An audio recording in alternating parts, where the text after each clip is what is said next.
పేరు గొప్ప ఊరు దిబ్బ అంటే ఇదేనేమో. సర్పంచ్ కిందవే ఓ మస్తు పచారు ఉంటుంది అనుకుంటారు కదా, కానీ మీదేసుకున్న కద్దరంగి కింద చినిగిన బని అనుకున్న శీద్రాలేవి మంది గనవడై పాపం ఊరికి సర్పంచ్గిరి చేసి ఉన్న భూమి జాగాలు అమ్ముకొని ఇప్పుడు నిలువ నీడలేక బజార్ల పడ్డదికి ఈ సర్పంచ్ అక్క కుటుంబం.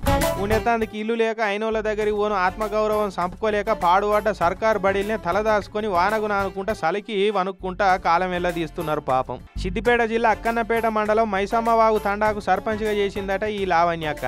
అయితే పాత సర్కారు ఉన్నప్పుడు సర్పంచ్గా ఊళ్ళో రోడ్లు వేపించుడు, చెగుడేములు కట్టించుడు, మోరీలు కట్టించుడు, కరెంటు పోలు పాతిచ్చుడు, అసొంటి అభివృద్ధి పనులు ఉంటాయి కదా, ఇక అసొంటి అభివృద్ధి పనులు చేయించిరట.